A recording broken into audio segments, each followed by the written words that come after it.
Simon Randall. Hello. Simon Randall is the owner, originator of Headliners, and we're now in Montenegro. Here's a vodopad, waterfall. For Simon, we're going to have a little interview about his career as a promoter. Is that right? Yeah, well, as an impresario. I said that to my mum once. I said, I'm an impresario. She said, you're not impresaring anyone, mate. Tell you that. That's why he's a promoter and not a comedian. Yeah. Simon Randall walking away from the interview after I upset him about the introduction. I'm sorry, Simon. Come back.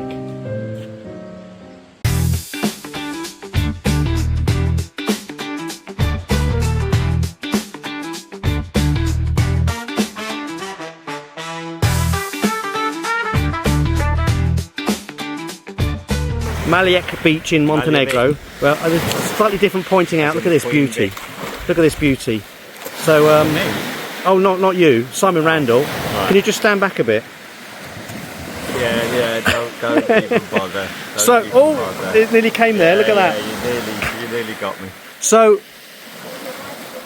look, there's my wife swimming in the background. Yeah. Alex! Simon Randall. Hello. So I'm going to ask you. Actually, I took a picture of you here. I don't know how long ago, of you and your wife Vishnia walking along this beach. I'll try. I think it was down that bit. I'll try and find it and slot it in, as they say. Got good memory. Yeah. So, best gig that you've either organised or seen.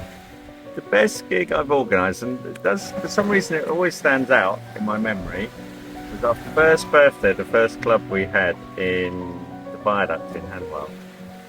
In June 1992. 1992? 1992, heyday of comedy. I know Mickey Hutton was on, and I think he was comparing, and I know Hattie Hayridge closed that gig. And on in the middle, much less well known at that time, was Phil Jupitus.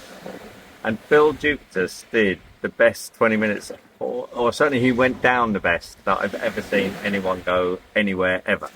Can I just add to that, Simon Randall, that I saw Phil Jupitus at the Cosmic Comedy Club in Hammersmith, and I thought exactly, I don't know if it was the same year. Would have been around then. He did this thing about contacting someone on the moon, or taxi drivers, and he was so good. No, he was brilliant in those days, and he just went on, and from the first sentence to the last, everybody in the room was just falling about. I've never seen a reception like it. So I'm sitting on Malijek Beach in Montenegro wearing my Sheffield chrono watch. This was sent to me by Jay, a lovely person. I've only had an email conversation with him, but this is I'll put some pictures up as well, but it's a chrono. It's very, very reasonably priced as well, and it's a lovely watch. I love the face. It's very solid.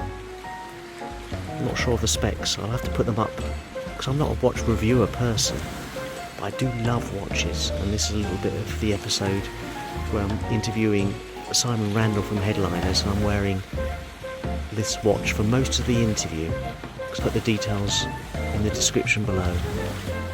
Tell me what you think. Just climbing up the mountain to this high. Look at that. Beautiful. Absolutely stunning. So we've reached the top of the mountain, high, and this dog from the village below followed us all the way. Simon's watching the football. Simon, what's the score? 1-0 stupid Crystal Palace. Simon wants Crystal Palace to lose because Brentford are playing tomorrow.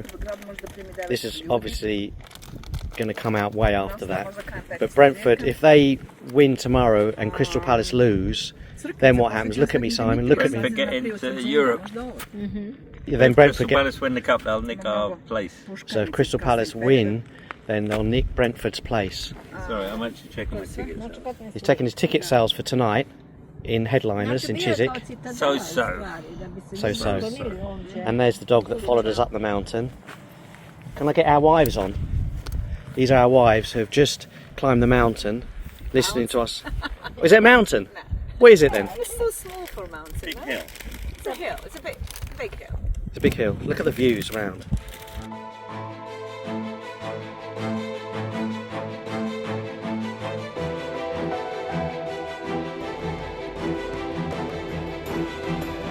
So this is the chapel over here, top of the mountain. Take a good gig. There's Simon walking to the chapel to say his prayers.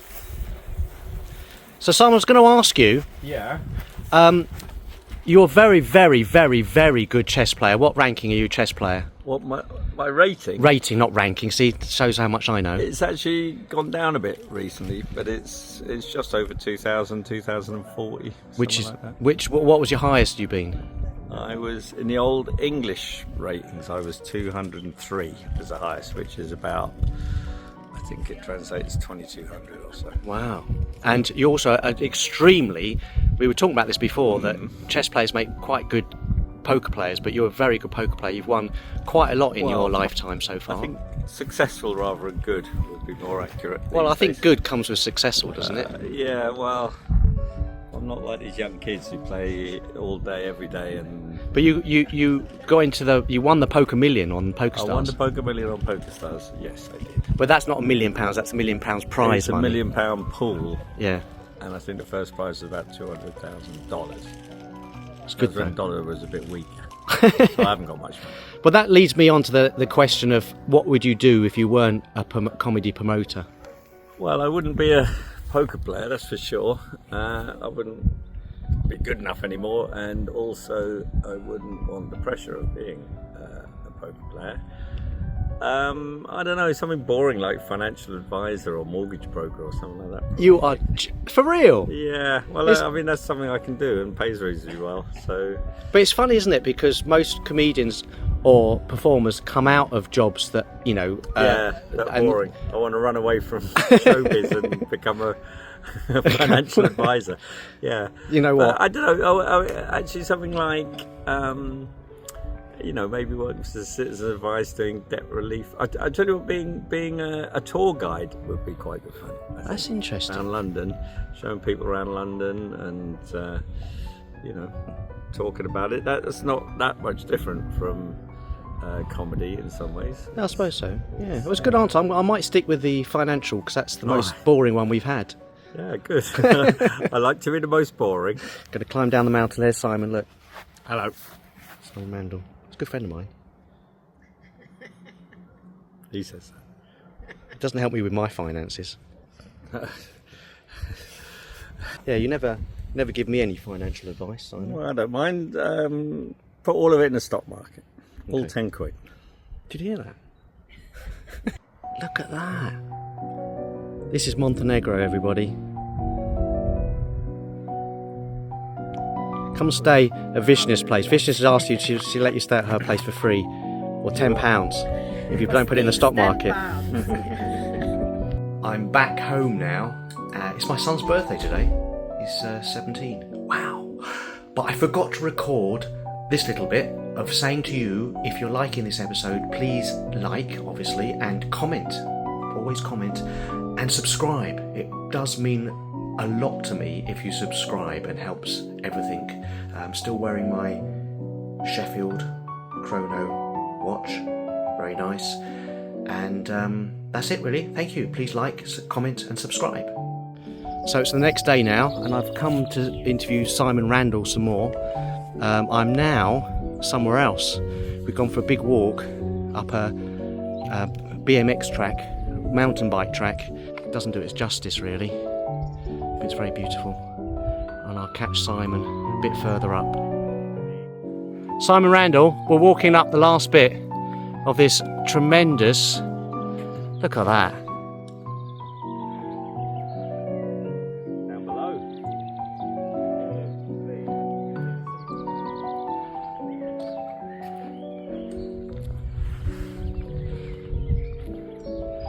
See the sea.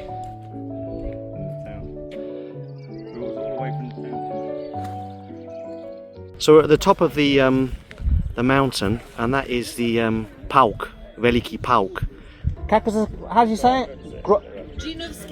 Jinovsky, which is gigantic. Jinovsky Palk, massive spider, which is coming down the hill, made of rock. And there you've got the castle.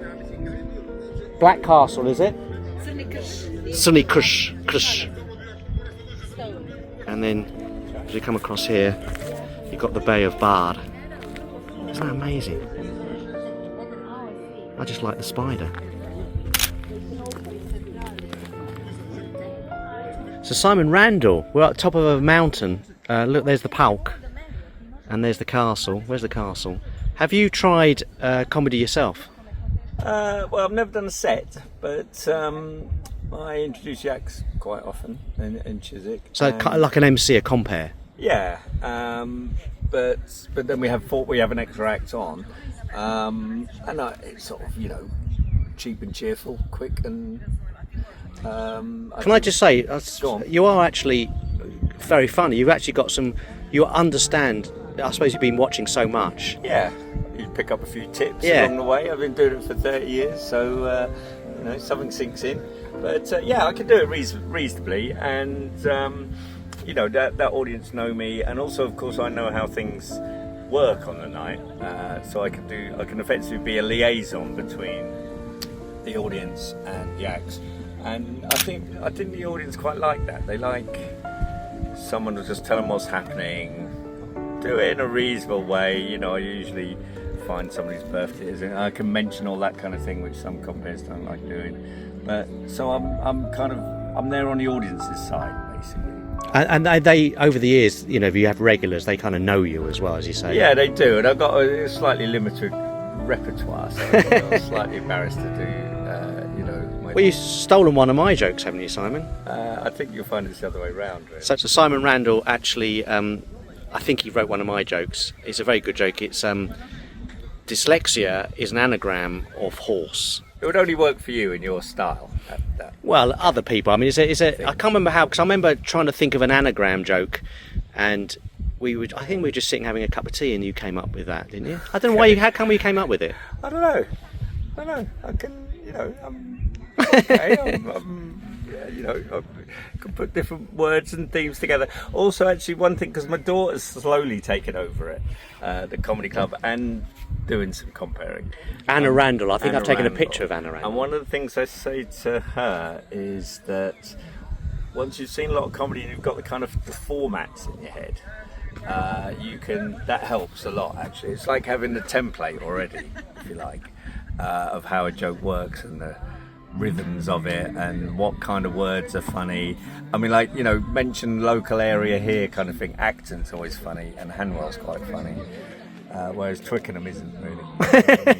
That's funny. And Feltham isn't really, because Feltham is too sad. If someone lives in Feltham, you have to brush over it a little bit. The best thing is somewhere that thinks it's a bit better than it actually is. You've also written a few other jokes from the other comedians, haven't you? Yeah, some do. Give me a joke, and we've got to guess. Ovid Jalili does my couple of mine, actually. Go on. He does one about the Muslim musical, Seven Brides for One Brother. He does the one about Yehudi Menuhin with the Austrian Junior Chamber Orchestra, which is called, and the unfortunately titled album, Yehudi Menuhin Fiddling with Children. You can see for that delivery why he does it rather than me, mind you. But, he does perform it well. He does. There was another joke, Rich Morton. Oh, Rich Morton does one which is after his wife had a baby, and she says, well, we can't have sex for 6 weeks. And he says, well, actually you can't. Again, he tells it so much better. So much better. But you saying there's a better version, you were saying? I think a better version would be to put it back on yourself. So you say how unsympathetic my wife was. She just took the piss when I had a hernia operation. I came back and I said, and another thing, we can't have sex for 3 weeks, according to the doctor. And she says, I think he meant you can't. So it's the same gag, basically. But you're right. With a different victim. Yeah, and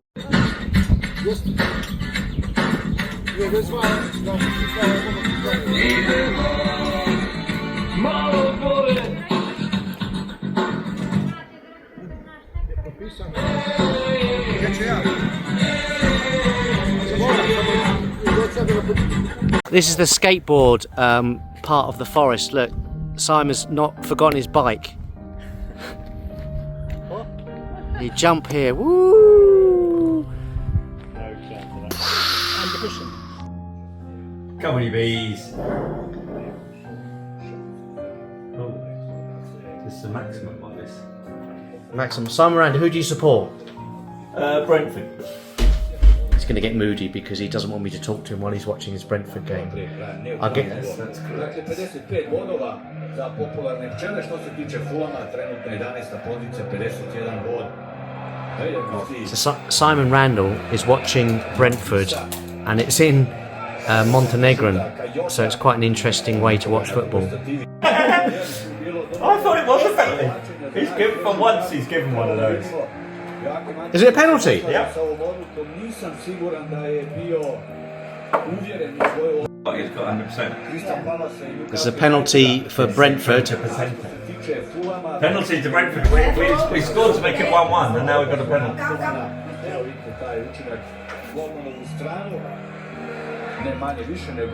Go on, Brian. He's not going to miss it. Cool as a cucumber.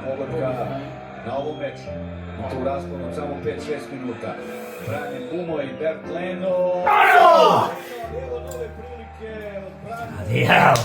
Bert Leno udara Brian Buma. Simon, what happened? 1-0, 2-1, whatever the score is. I was just about to video it. Simon's daughter Anna is in the audience. Here we go. Click on. Onside, definitely. I think did Sade score? No, Norgard scored, I think. Didn't Sade sing? I think it was already in. 2-0. Yeah. 2-1. What's the score, Simon? 2-1 for the good guys. So I'm in Bar in Montenegro, and got caught in the rain. Trying to interview Simon Randall. He's at his house, and I'm in the car. Very rainy.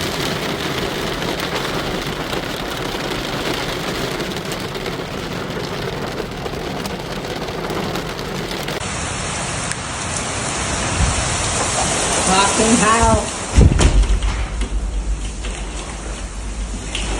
Jesus! Look at that!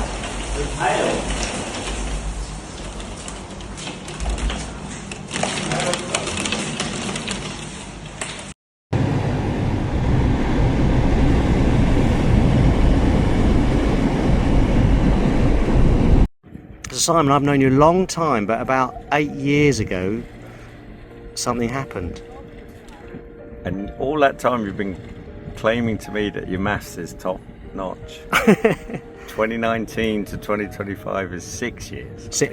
6 years, go on. Because I've got a degree in maths, I've got Have you? 7%, which is Which is good, isn't it? quite good, isn't it? Yeah. Yeah. And you can round the sheep up, can't you? Round my sheep up to the nearest. I've got a sheepdog, very good at mathematics. He rounds up the sheep to the nearest decimal point. Apparently, shepherd's pie is 3.1415 meat and a little bit of potato. Go on then. I'm a big enough nerd to know that 1-5 is not the next two numbers of mine. I can't remember what they are. 3.141592. Oh, is it? Yeah. Oh, yeah, maybe. yeah, Maybe you're a big enough nerd and I'm not big enough. Go on then. And 7 years ago. Well, 6 years ago. Sounds like a joke. Doctor. Went to the doctor and I said, "Doctor, how come one of my bollocks is square?" And he had a look at them and he shone a light on them and he said very confidently that it was what's called a hydrocele, and I didn't worry about it and it would just go away.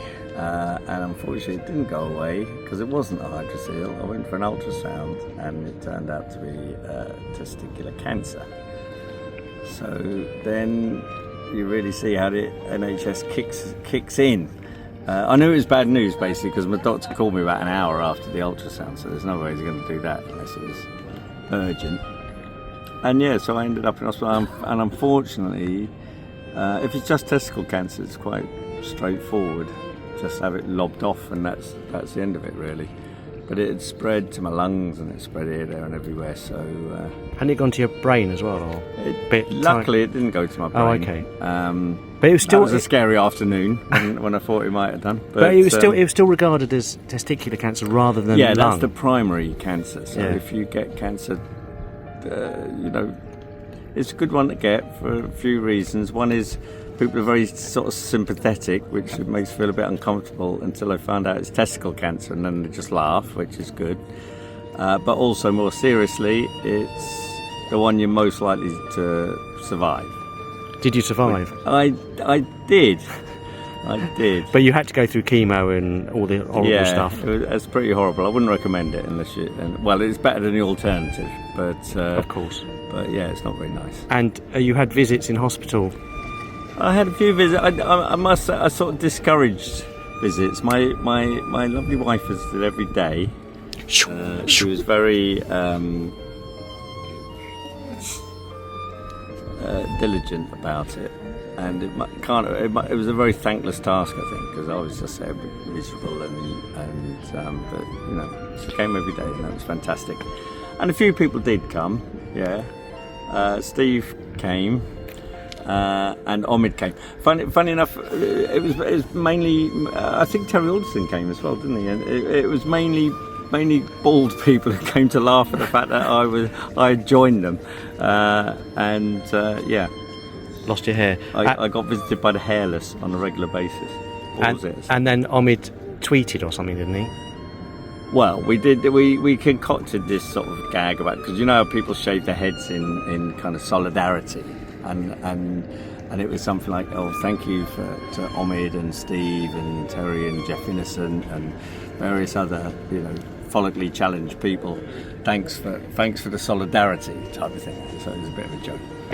And so Omid tweeted that out, and unbelievably to me, Meryl Streep retweeted it, which I thought was quite cool.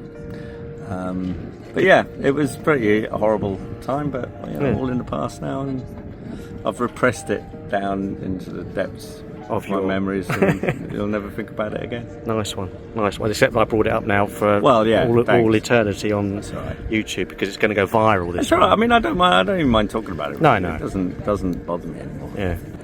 There's quite a few other people. It's a common thing to have only one. Richard Herring and a few other people on the comedy circuit.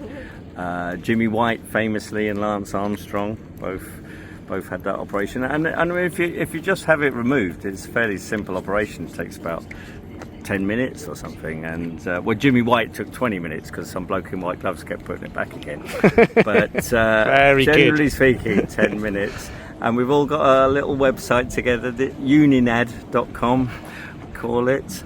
And we're all quite proud. One thing that, it's not a joke or anything, but it sort of interests me, because I thought it's the right one that I lost. I thought, well, I'll only have a left one. But in actual fact, it settles in the middle. I don't know why I didn't think of that, but that's basically what happens. I guess being in the comedy industry it's difficult, because you're just so used to banter and joking around. But on the morning of the operation, the surgeon came and explained everything that was going on, very serious. We're going to do this, Mr. Randall, we're going to do that. And then after he's explained what's going to happen, he said, have you got any questions? And I couldn't help myself. I said, just one, how long will it take to grow back?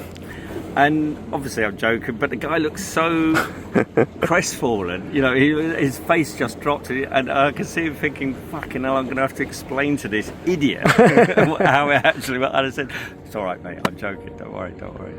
Did Richard Herring then use that line? Oh, I think yes, that's another of mine that's gone into the ether, that everybody thinks that they could just have. But that's fine. It fits very well with his. He did a whole show on his singular bollock, so fits in very nicely. So fair enough. So Simon Randall, what is your favourite photograph? I don't know if I have a favourite photograph per se. I do like some of yours, of course. I'm not just saying that. You are just saying that one that. of Mike Gunn. Yeah. A good sort of summing up of of stand-up and the nature of it, really. And I love that one of Sean Locke where you can just see the back of his glasses, and you can see that it's Sean Locke with so little information, if you like. So it sort of, you know, captures the essence of Sean Locke. And that was shot at your Ealing Comedy Festival. Yeah, it was at the festival. I think it was one of the last gigs he did. So Wow. it was a great show. And so yeah, I guess it's got more meaning than just the still photo itself. But it was a great photo. This is on video, Simon. Is it? Yeah. 89, 90, 91, 97. Simon, we've got to do a selfie. All right, let me just get it right. Okay. Simon, Yeah. camera. Is that all right? Can it take it?